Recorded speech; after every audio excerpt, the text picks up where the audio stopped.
Rights of the surety, right 3 जनों के against होते हैं। देखो इधर कौन कौन एग्जिस्ट हो सकता है यार, कि सर ये श्योरिटी या गारंटर है, ये प्रिंसिपल, ये क्रेडिटर है, ये प्रिंसिपल डेटर है। तो सर पहला तो इसके अगेंस्ट राइट्स होंगे, दूसरा इसके अगेंस्ट राइट्स होंगे, तीसरा यहाँ पर ऐसा भी तो हो सकता है गारंटर 1, गारंटर 2, को श्योरिटीज या को गारंटर्स भी तो तीसरा इनके अगेंस्ट राइट्स होंगे। ट्राइंगल में जो भी लोग हैं उन्हीं के अगेंस्ट देखना है अपने को। तो आइए सबसे पहला राइट चालू करते हैं, right against the principal debtor, right of subrogation and right of indemnity. पहले समझा देता हूं फिर पढ़ना चालू करते हैं। राइट ऑफ इंडेमनिटी तो अपन ने पढ़ा हुआ ही है यार, क्या कि देखो प्रिंसिपल डेटर के बिहाफ पे गारंटर ने इसको क्रेडिटर को गारंटी दी है कि यदि ये नहीं चुकाएगा तो मैं चुकाऊंगा। तो सर अपन ने पढ़ा था 3 सेट ऑफ कॉन्ट्रैक्ट्स बनते हैं, पहला यहां से यहां, दूसरा यहां से यहां और तीसरा यहां से यहां। ठीक है, तीसरे वाले कॉन्ट्रैक्ट में क्या होता है, इम्प्लाइड कॉन्ट्रैक्ट होता है, नहीं भी लिखा हुआ तो भी इन लोग के बीच में बन जाता है क्या, यदि गारंटर को पैसा चुकाना पड़ गया क्रेडिटर को, तो प्रिंसिपल डेटर जिसकी प्राइमरी रेस्पॉन्सिबिलिटी थी वो उसे इंडेमनिफाई करेगा, he will make good the losses. वो उसके मतलब गारंटर अपना पैसा जो इसने पीडी के ब्याह पे चुकाया है ये पीडी से वसूल सकता है, पीडी इसको इंडेमनिफाई करेगा, उसको चुकाने पड़ेंगे ये सब। तो पहला राइट जो गारंटर का अगेंस्ट द प्रिंसिपल डेटर के होता है, that is right of indemnification. क्या कुछ समझने का है इसमें? नहीं सर, ये हमारे पढ़ा हुआ है, मतलब समझा हुआ है, अब बस इसको पढ़ के खत्म करेंगे। दूसरा होता है राइट ऑफ सब्रोगेशन, ये बड़ा ही अच्छा राइट है और बहुत इंपॉर्टेंट राइट है। राइट ऑफ सब्रोगेशन, सब्रोगेशन का मतलब लिटरल मीनिंग होता है to enter into the shoes, to enter into the shoes. ठीक है, राइट ऑफ सब्रोगेशन का मतलब होता है to enter into the shoes. ठीक है, तो सर क्या होता है, एक सेकेंड, हाँ देखो प्रिंसिपल डेटर ने डिफॉल्ट किया, गारंटर ने उसको पैसा चुका दिया, now the guarantor would enter into the shoes of the creditor, guarantor would enter into the shoes of the creditor और उसे वो सारे राइट्स मिल जाएंगे जो कि क्रेडिटर को प्रिंसिपल डेटर के खिलाफ थे पैसा वसूलने के लिए। सब्रोगेशन का मतलब होता है to enter into the shoes. ठीक है, guarantor would step into the shoes of the creditor and एक बार प्रिंसिपल डेटर ने डिफॉल्ट कर दिया, गारंटर ने उसके बिहाफ पे पैसा चुका दिया, सो राइट ऑफ सब्रोगेशन तब मिल जाएगा इसको। तो राइट ऑफ सब्रोगेशन क्या बोलता है, now the guarantor would enter into the shoes of the creditor, he will get all the rights which the creditor used to have against the principal debtor। Creditor का principal debtor के खिलाफ क्या क्या right होता है, पैसा वसूलने के लिए केस करने का राइट होता है, या फिर प्रिंसिपल डेटर ने यहाँ पर कुछ आइटम को गिरवी रखाया है, मॉर्गेज किया हुआ है, प्लेज किया हुआ है, तो sir now the guarantor has enter into the shoes of the creditor. तो यानी कि अब वो गिरवी सामान को बेच के पैसा वसूलने का राइट किसके पास में आ जाएगा, गारंटर के पास में आ जाएगा। समझ रहे हो मेरी बात, वो उसके पास में वो सारी ताकतें आ जाएंगी जो कि गारंटर के पास में, जो कि क्रेडिटर के पास में थी against the principal debtor, case करके अपना पैसा वसूलने का राइट। सर यदि कोई सामान गिरवी रखा हुआ है क्रेडिटर के पास में, लेकिन क्रेडिटर ने क्या किया, मैं गिरवी सामान को बेचने में नहीं लगूंगा, मैं तो आपसे गारंटी इन्वोक कर रहा हूँ, आप पैसा चुकाओ। तो अब गारंटर ने पैसा चुकाना पड़ा, वो मना नहीं कर सकता है कि नहीं आप पहले गिरवी सामान को बेचो फिर बचे तो मेरे पास में हो, नहीं वो ऐसा नहीं कर सकता है। तो नाउ ही विल, अब पैसा चुका दिया, now he will step into the shoes of the creditor, sir right of subrogation आ गया। ठीक है, तो ये जो गिरवी सामान से पैसे वसूलने का राइट था जो क्रेडिटर के पास में था वो किसका हो जाएगा, सर वो गारंटर का हो जाएगा।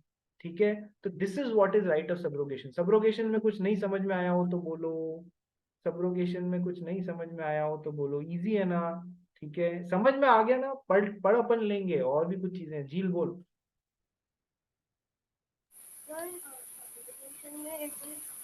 झील जोर से बोल।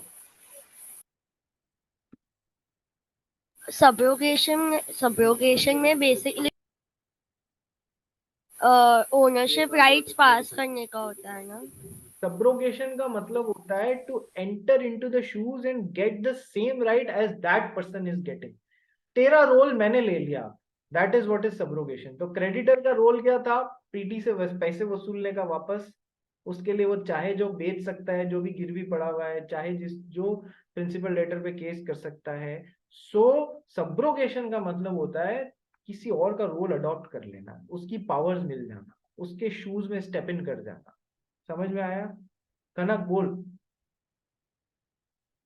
सर राइट ऑफ लियन क्या होता है? क्या? Right of lien. लियन पढ़ चुकी है ना, यूं क्या कर रही है? लियन, लियन का मतलब होता है किसी चीज का फिजिकल पोजेशन अपने पास में तब तक दबा के रख लेना जब तक कि उससे रिलेटेड पेमेंट्स नहीं हो जाते। जैसे कि तू सेलर है, अपन ने सेल ऑफ गुड्स एक्ट में पढ़ा है ना, सेलर ने बायर को कोई चीज की ओनरशिप ट्रांसफर कर दी, लेकिन फिजिकल पोजेशन उस गुड्स का अभी तक सेलर के पास में ही पड़ा है। तो सर इसका राइट ऑफ लियन ये एक्सरसाइज कर सकता है क्या? पहले पैसे दो, जैसे कल रिया बोल रही थी ना, पैसे दो, उसके बाद में मैं आपको ये गुड्स दूंगा। So what is the right of lien? Right of lien, lien means to keep the physical possession with me till the time the payment is not made. समझ में आया? हाँ सर। ठीक है, सेल ऑफ गुड्स एक्ट भूल गई है भैया? सर रिवाइज कराएंगे, इस इंतजार में मत रहना। कुछ स्टूडेंट्स ने मेरे से डाउट पूछने चालू कर दिए हैं, ठीक है? वो कभी कंपनीज एक्ट से पूछ रहे हैं, कभी सेल ऑफ गुड्स एक्ट से पूछ रहे हैं। तो भैया भला इसी में है, तुम सर के पढ़ाने की वेट मत करो, तुम खुद से भी लग जाओ। ठीक है, सर तो अपनी स्पीड पे कराएंगे बेटा। ठीक है, सर को 100 बच्चों को एक साथ लेके चलना होता है, तो सर की स्पीड लिमिट होती ही होती है। तुम्हारी अपनी स्पीड तुम्हारे लिए रहेगी। स्टार्ट डूइंग, कराया हुआ सब है, कहीं से कुछ हेल्प चाहिए तो पुरानी वाली आप क्या देखोगे? पुरानी वाली रिकॉर्डिंग्स देखोगे, फास्ट ट्रैक में डबल स्पीड से देखोगे। करना चालू करो रे, एक हिट में पास होना है कोई, इसको पंचवर्षीय योजना थोड़ी बनानी है सीए को। बोलो झील। सर मेरे को 2-3 क्वेश्चंस में डाउट है, झील तो मैडम आपसे थोड़ा पूछना माइक पास में चाहती लाओ। हूँ। मेरे को 2-3 क्वेश्चंस में डाउट है, तो फिर ये क्लास में बाद 5 मिनट रुकोगे क्या? हाँ ठीक है, कोई प्रॉब्लम नहीं, 5 मिनट बाद रुक जाएंगे। चलिए, तो अपन है ना करना चालू करते हैं। Right of surety against the principal letter. Sir एक तो राइट ऑफ इंडेमनिटी है, एक राइट ऑफ सब्रोगेशन है। ठीक है, राइट ऑफ सब्रोगेशन पहले पढ़ते हैं, आइए। कहाँ गई मंशा? हाँ sir. Principal debtor defaulted either in guaranteed debt repayment or performing a guaranteed duty. Principal debtor ने डिफॉल्ट मार दिया, चाहे वो डेट रिपेमेंट के लिए था या जो भी उसने कोई काम करने का वादा किया था उसके बेसिस पे, जिस भी काम के लिए प्रॉमिस था, प्रिंसिपल डेटर ने उस बेसिस पे डिफॉल्ट, उस आइटम में डिफॉल्ट कर दिया। यानी कि अब पीडी ने डिफॉल्ट मार दिया है। अब क्रेडिटर को चूज करना है, इसको परेशान करना या इसको परेशान करना। ठीक है, सेकेंड पॉइंट, श्योरिटी या गारंटर हैज पेड या परफॉर्म्ड अपॉन द डिफॉल्ट। यानी क्रेडिटर ने बोला भैया मैं तो आपसे लूंगा, तो इसने या तो पेमेंट कर दिया या जो काम करना था वो कर दिया। यानी कि अब गारंटर से गारंटी ले ली गई। अब आता है मेन, नाउ द गारंटर और surety steps into the shoes of the creditor. वो क्रेडिटर के शूज में घुस जाता है and gets all the rights which creditor has against the principal debtor. अब ये यहाँ इसके शूज में घुस जाता है वैसा ही, और उसके जो भी राइट्स क्रेडिटर के पास में प्रिंसिपल डेटर के अगेंस्ट थे वो सारे के सारे गारंटर को मिल जाएंगे। जैसे कोई गिरवी पड़े हुए आइटम को बेचना या फिर इसके खिलाफ केस करना। ठीक है, तो right to claim money from principal debtor, right to lien which creditor use to process. ठीक है, तो सर ऐसा भी तो हो सकता है प्रिंसिपल लेटर ने यहाँ पर कुछ माल गिरवी रखवाया हुआ हो क्रेडिटर के पास में, अब वो गारंटर के पास में आ गया due to right of subrogation, तो ये इस पे लियन एक्सरसाइज कर सकता है तब तक उस माल को वापस नहीं देना जब तक कि उससे रिलेटेड पेमेंट नहीं मिल जाए प्रिंसिपल लेटर से। That is what is right of lien, that's it, as simple. Lien means right to keep the physical position with me till the time मुझे पेमेंट नहीं मिलता। ठीक है, चलिए तो ये सारे राइट सब्रोगेशन के थ्रू अब किसको मिल जाएंगे, गारंटर या creditor, because he is stepping into the shoes of the creditor. Let's read on the second, right to indemnity या implied promise to indemnify the surety. यदि श्योरिटी को पेमेंट करना पड़ गया प्रिंसिपल डेटर के बिहाफ पे, तो अब उसको राइट टू इंडेमनिटी है. Indemnity means right to make good the losses. जो भी लॉसेस हुए हैं वो दे भैया मेरे को वापस, कहीं से भी ला, कैसे भी कर बस पढ़ना चालू कर भाई. In every contract of guarantee, there is an implied promise by the principal debtor to indemnify the surety. ठीक है, मैंने आपको बताया था ना, तीन ट्राइंगल में तीन कॉन्ट्रैक्ट बनते हैं यार, एक यहाँ यहाँ, एक यहाँ यहाँ, और एक ये तीसरा वाला यहाँ यहाँ. ये तीसरा वाला जो है ना, चाहे नहीं भी लिखा हुआ हो तो भी ये इम्प्लाइड कॉन्ट्रैक्ट है कि भैया मेरे को इंडेमनिफाई तो करना पड़ेगा. तो सेकंड पढ़ भाई. The surety is entitled to recover from the principal debtor whatever sum he has rightfully paid under the guarantee, but not sums which he paid wrongfully. देखो, गारंटर जो है ना, वो प्रिंसिपल डेटर से वो सारा पैसा वसूल सकता है जो इसने बिल्कुल सही तरीके से सही कामों के लिए खर्च किया हो.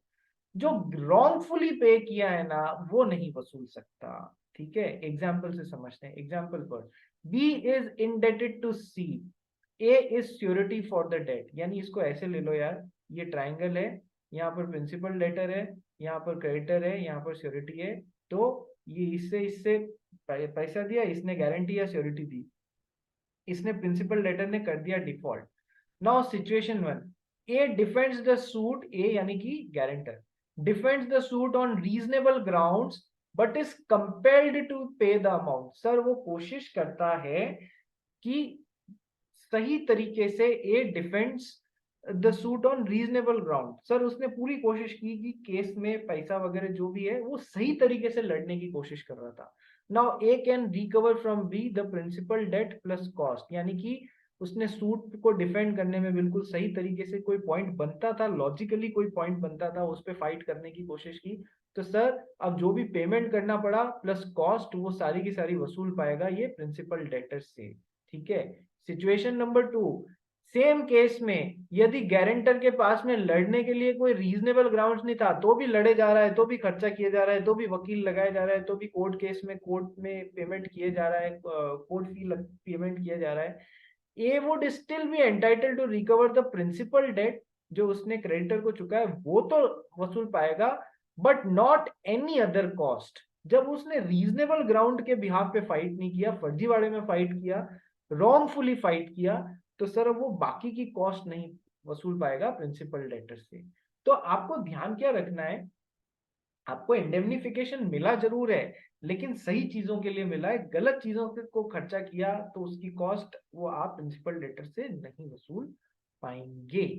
ठीक है, ये ध्यान रखना. सो हमने पहला पोर्शन कर लिया, right of subrogation, right of indemnity. Subrogation और इंडेमनिटी ये मतलब राइट्स इंपॉर्टेंट है, अपने आप में एक क्वेश्चन बन जाते हैं. सब्रोगेशन का टर्म ध्यान रखना. अब जैसे खनक ने मेरे से पूछा सर लियन क्या होता है, मुझे एक्सपेक्टेड था ऐसे सवाल आएंगे. ये इतना इंपॉर्टेंट टर्म है कि आपने सेल ऑफ गुड्स एक्ट पढ़ा है, तो अपन ने पढ़ा था वहां पर राइट्स ऑफ अनपेड सेलर पढ़ा था, rights of unpaired seller 4th number chapter पढ़ा था. अनपेड सेलर के राइट्स में अपन ने क्या पढ़ा था, अनपेड सेलर के राइट्स में पढ़ा था अनपेड सेलर का एक राइट अगेंस्ट द गुड्स में होता है राइट ऑफ लियन. ये बहुत इंपॉर्टेंट है, ये भूलने वाली बात ही नहीं है. ठीक है, लेकिन तुम लोग बीच में 1-1.5 महीने 2 महीने अपनी 12th की स्टडीज में लगे हुए थे, तो सुपड़ा तो साफ होना ही था. इसीलिए मैं एक क्लास में नया पोर्शन करा रहा हूँ, एक क्लास में रिविजन करा रहा हूँ. बट भैया अपने बेसिस पे भी रिवीजन चालू कर दो. कीवर्ड्स हैं ये, राइट ऑफ लियन, ठीक है, ये right of indemnity, guarantee, bailment, pledge, ये सब आप इनको भूल नहीं सकते. रिवीजन चालू करो, सब ध्यान आएगा. चलिए अब अपन सेकंड तरफ बढ़ेंगे, राइट अगेंस्ट द क्रेडिटर और राइट अगेंस्ट द को श्योरिटीज. ठीक है, राइट अगेंस्ट द क्रेडिटर इनको चलो कल करते हैं अपन. ठीक है, आज के लिए इतना बहुत है. Right against the principal debtor and right कर लिया अपन ने, right against the creditor and right against co-sureties अपन ये कल उठाते हैं. आज वही अपने 2:30 आ जाना कंपनीज एक्ट की क्लास के लिए. चलिए मिलते हैं फिर। अरे कनक तेरे को क्या डाउट था? कनक रुक जाओ, बाकी सब जने चले जाओ।